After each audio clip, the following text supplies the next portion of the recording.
નમસ્કાર વિદ્યાર્થી મિત્રો, ધોરણ 6 વિષય સામાજિક વિજ્ઞાન. વિદ્યાર્થી મિત્રો, નવા પાઠની શરૂઆત કરીશું. પાઠ નંબર 7, જેનું નામ છે ગુપ્તયુગ અને અન્ય શાસકો. આ પાઠની અંદર વિદ્યાર્થી મિત્રો આપણે ગુપ્તયુગ અને તેના જે બીજા શાસકો થઈ ગયા તેની માહિતી મેળવીશું. આ ઉપરાંત ગુપ્તયુગના જે સમયની જે શાસન વ્યવસ્થા હતી, રાજકીય, આર્થિક તેમજ સામાજિક જે પરિસ્થિતિઓ હતી તેના વિશે આપણે જાણીશું. જોઈએ આપણે. ઈસુની 3જી સદીમાં મગધની અંદર એક પ્રભાવશાળી ગુપ્ત વંશની સત્તા સ્થપાઈ. ગુપ્ત વંશે ભારતમાં રાજકીય એકતા, શાંતિ અને સુરક્ષા સ્થાપી. આ ગુપ્ત વંશે ભારતની અંદર રાજકીય એકતા, શાંતિ અને સુરક્ષા સ્થાપી. તેનાથી અપૂર્વ સમૃદ્ધિ આવી. તેમના કારણે એને જે રાજકીય એકતા, શાંતિ અને સમૃદ્ધિ સ્થાપી હતી તેના કારણે અપૂર્વ સમૃદ્ધિ આવી. આથી ગુપ્તયુગને ભારતનો સુવર્ણયુગ કહેવામાં આવે છે. ગુપ્તયુગને ભારતનો સુવર્ણયુગ કહેવામાં આવે છે. સુવર્ણયુગ એટલે દેશની સમગ્ર પ્રજાની સર્વોત્કૃષ્ટ પ્રગતિ આબાદી.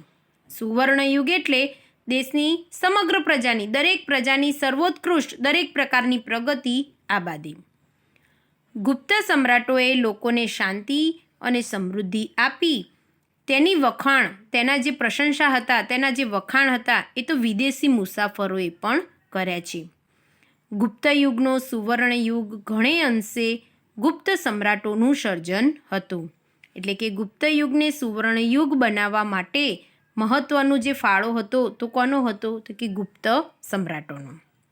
જોઈએ આપણે ચંદ્રગુપ્ત પહેલો, તેના વિશે માહિતી મેળવીએ. મગધના સામ્રાજ્યમાં શ્રી ગુપ્ત વંશનો સ્થાપક હતો. મગધના સામ્રાજ્યની અંદર શ્રીગુપ્ત એ ગુપ્ત વંશનો સ્થાપક હતો. તેના પુત્રનું નામ ઘટોત્કચ ગુપ્ત હતું. શ્રીગુપ્તના પુત્રનું નામ ઘટોત્કચ ગુપ્ત હતું. ઘટોત્કચ ગુપ્તના અનુગામી રાજા તરીકે ચંદ્રગુપ્ત પ્રથમ પાટલીપુત્રની ગાદીએ આવ્યો. આ ઘટોત્કચ ગુપ્તના અનુગામી, એના આગળના રાજા તરીકે કોની પસંદગી કરવામાં આવી? તો કે ચંદ્રગુપ્ત પહેલાની. ક્યારે? તો કે ઈસવીસન 319માં એ પાટલીપુત્રની ગાદીએ આવ્યો. તેને શક્તિશાળી લિચ્છવી જાતિની કન્યા કુમારદેવી સાથે લગ્ન કર્યા. ચંદ્રગુપ્ત પહેલાએ લિચ્છવી જાતિની કન્યા હતી કુમારદેવી, તેની સાથે તેના લગ્ન કર્યા.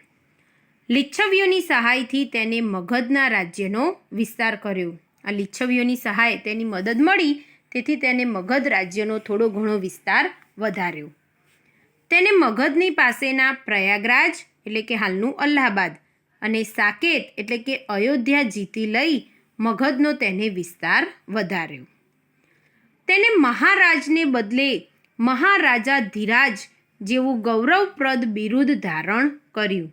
તેને મહારાજને બદલે મહારાજાધિરાજ એવું તેને ગૌરવપ્રદ બિરુદ, એવું નામ ધારણ તેને કર્યું હતું. તેને પોતાની સત્તા અને પ્રતિષ્ઠાની પ્રતીતિ કરાવવા સોનાના સિક્કા બહાર પડાવ્યા હતા. તેને પોતાની સત્તા અને તેની પ્રતિષ્ઠાની પ્રતીતિ, તેને એ જાહેર કરવા માટે તેને શું કર્યું હતું? તો કે સોનાના સિક્કા તેને બહાર પડાવ્યા હતા. તેનો રાજ્યાભિષેક થયો. તેનો રાજ્યાભિષેક કરવામાં આવ્યો ત્યારથી તેને ગુપ્ત સંવંત શરૂ કરાવ્યો. જ્યારથી તેનો રાજ્યાભિષેક થયો ત્યારથી તેને ગુપ્ત સંવંત શરૂ કરાવ્યો. સૌરાષ્ટ્રના વલ્લભી રાજ્યના શાસકોએ પણ આ ગુપ્ત સંવંતનો સ્વીકાર કર્યો હતો. સૌરાષ્ટ્રના વલ્લભી રાજ્યના જે શાસકો હતા તેમને પણ આ ગુપ્ત સંવંતનો સ્વીકાર કર્યો હતો.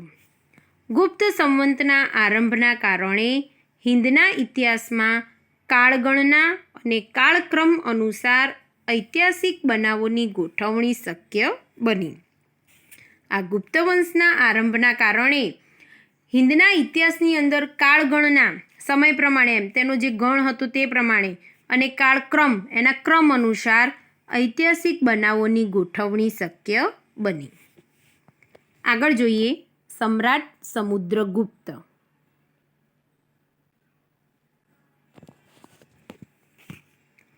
ચંદ્રગુપ્ત પ્રથમ પછી તેનો પ્રતાપી પુત્ર સમુદ્રગુપ્ત ગાદીએ આવ્યો. ચંદ્રગુપ્ત પ્રથમ હતો, એને ગુપ્ત વંશની અંદર શાસન કર્યું હતું. હવે તેના પછી તેનો પુત્ર આવ્યો. કોણ હતો? તો કે સમ્રાટ સમુદ્રગુપ્ત. સમુદ્રગુપ્તના સમયની માહિતી પ્રયાગરાજના સ્તંભલેખ એટલે કે પ્રયાગ પ્રશસ્તિ એટલે કે લેખ અને તેના સિક્કાઓમાંથી મળે છે. સમ્રાટ સમુદ્રગુપ્તની માહિતી ક્યાંથી મળે છે? તો કે પ્રયાગરાજની અંદર જે સ્તંભલેખ આવેલો છે તેના પરથી અને તેના જે સિક્કાઓ છે તેમાંથી મળે છે. આ પ્રશસ્તિ રાજકવિ હરિશેણે રચી છે. આ પ્રશસ્તિની જે રચના હતી એ કોને કરી હતી? તો કે રાજકવિ હરિશેણે રચી છે. તેમાં સમ્રાટ સમુદ્રગુપ્તના દિગ્વિજયો અને સાંસ્કૃતિક સિદ્ધિઓ વર્ણવી છે. આ જે પ્રશસ્તિ બંધાવેલી છે એની અંદર સમુદ્રગુપ્તના જે દિગ્વિજયો, જે મોટા વિજયો હતા અને તેમની જે સાંસ્કૃતિક સિદ્ધિઓ હતી એ સિદ્ધિઓ તેની અંદર વર્ણવેલી છે. તેને ખૂબ જ ઓછા સમયમાં ઉત્તર ભારતના મોટા ભાગના રાજ્યોથી માંડી અફઘાનિસ્તાનના કુષાણ શાસનતંત્ર સુધી તેની વિજય યાત્રા કરી હતી. તેને ખૂબ જ ઓછા સમયની અંદર સમુદ્રગુપ્તે ખૂબ જ ઓછા સમયની અંદર ઉત્તર ભારતના જે મોટા ભાગના રાજ્યો હતા ત્યાંથી લઈ છેક અફઘાનિસ્તાનના કુષાણ શાસનતંત્ર સુધી તેની વિજય યાત્રા તેને કરી હતી. દક્ષિણમાં લગભગ 12 જેટલા રાજાઓને તેને હરાવ્યા હતા. દક્ષિણના લગભગ તેને 12 રાજાઓને હરાવ્યા હતા. તેને આ રાજાઓને હરાવીને તેમના રાજ્યો ખાલસા કરવાને બદલે તેઓને ખંડિયા રાજાઓ તરીકે ડાપણપૂર્વક પુનઃસ્થાપિત કર્યા. હવે તેને શું કર્યું હતું? તો કે તેને રાજાઓને હરાવીને એને જે ત્યાંના જે રાજાઓ હતા એ રાજાઓને તે શું કર્યું હતું? હરાવી દીધા હતા. અને તેમના જે રાજ્યો હતા એ ખાલસા કરવા એટલે કે પડાવી લેવા, જીતી લેવા, જપ્ત કરી લેવા. એ ખાલસા કરવાને બદલે તેઓને ખંડિયા રાજાઓ તરીકે તેને ડાપણપૂર્વક ફરીથી તેની સ્થાપના કરી હતી. રાજ્યનો વહીવટ ચલાવવા રાજ્યપાલો અને અધિકારીઓની નિમણૂક કરવામાં આવતી. રાજ્યનો વહીવટ ચલાવવા માટે રાજ્યપાલો અને અધિકારીઓની પસંદગી કરવામાં આવતી. આગળ જોઈએ આપણે.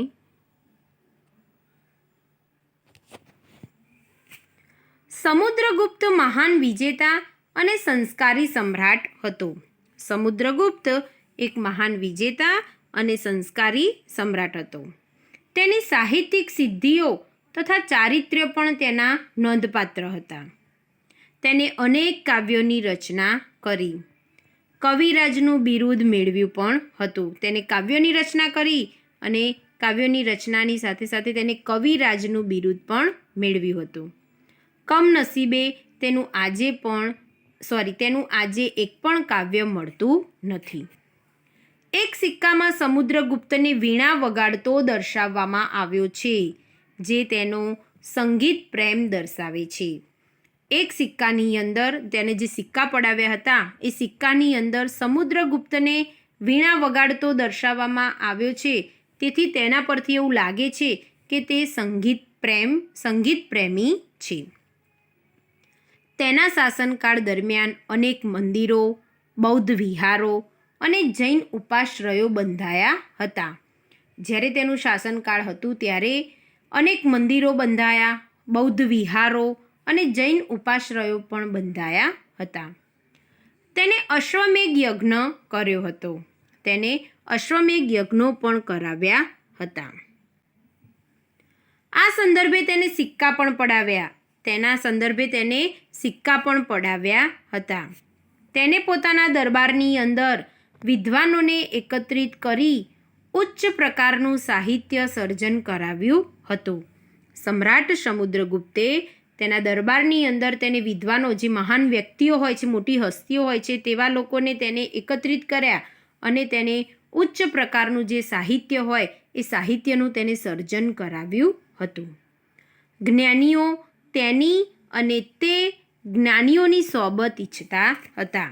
જ્ઞાનીઓ તેની અને તે કોની સોબત ઈચ્છતો હતો? જ્ઞાનીઓની સોબત ઈચ્છતા હતા. તેને હિન્દુ ધર્મને ઉત્તેજન આપ્યું હતું. સમુદ્રગુપ્તે કયા ધર્મને ઉત્તેજન આપ્યું? તો કે હિન્દુ ધર્મને. તેને સામાજિક રીત રિવાજોને સ્વીકાર્યા હતા. તેને જે સામાજિક રીત રિવાજો હતા તેને પણ સ્વીકાર્યા હતા.